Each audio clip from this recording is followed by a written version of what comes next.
Hey folks, it's Johnny here coming to you from right outside of Washington, D.C., namely Arlington, Virginia. It's time for another video. I know it's been a while, and I'm excited to bring you more content this off season. The month of December, what we're calling it is Do What You Can month. I know lots of holidays are coming around. For me, it's Hanukkah. For a lot of folks, it's Christmas or Kwanzaa or whatever you end up celebrating. And that means that there's going to be disruptions. There's going to be disruptions with your training routine. There's going to be disruptions with your eating. There's going to be times when you do have to treat yourself, which is important and you definitely should.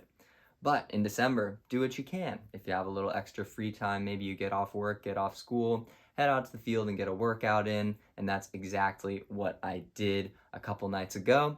I'm bringing to you the Get the Legs Back Underneath You workout, something I always do when I start training again after a little bit of a respite from the season, and I'm happy to bring it to you today. It's very simple. There's 3 parts to this workout. The first is a quick plyometric warm-up. Make sure to get your legs firing. I usually just do whatever I do before a big practice or a game. After that, we've got a shuttle variation known in the ultimate community as Goose cones, named after Jonathan Goose Helton, a great pioneer in the workout Frisbee space. So we got to give the homage there. Set up cones 5 yards apart. You're going to want 5 cones. Start in the third one right in the middle.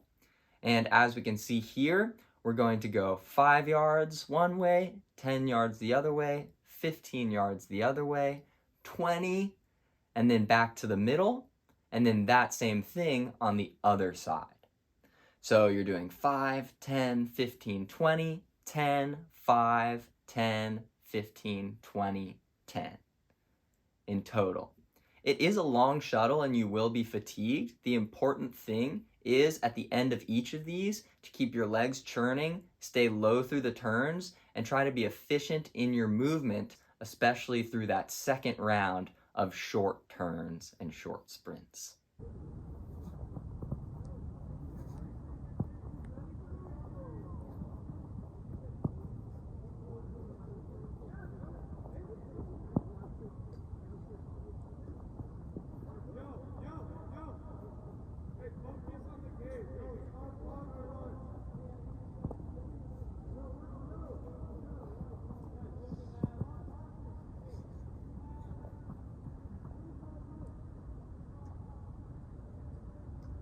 After goose cones, we move on to some 110s, and these are going to be very simple. I usually like to do them on an American football field so that I can mark off 110 yards.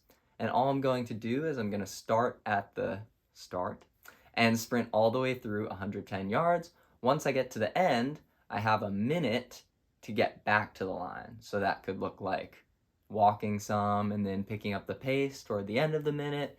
That could look like a little soccer jog, a little light jog all the way back. That's usually what I do. But as long as you're back at the line at the end of that minute, you're good to go, because then you're going to go again. So this is a cardio exercise. This is a little bit of a muscular endurance exercise. It's not a top speed exercise because obviously a minute is not enough time to recover fully after a long sprint.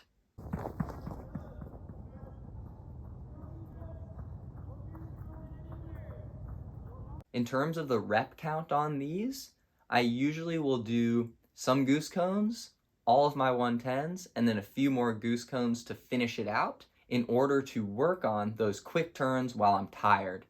It's a similar idea of throwing when you're tired. It's important to make sure you can do those intense, agile motor skills when you're not feeling at 100%.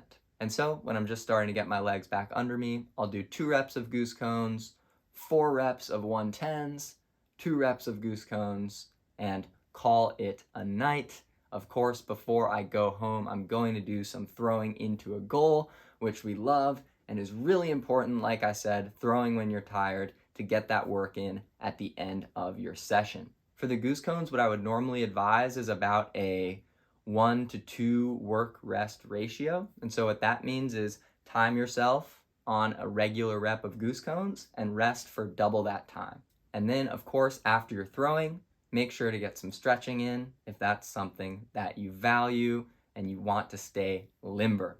All right, folks, it was really great to see you, and I can't wait until next time. Stay happy, have a great holiday, and until then, peace.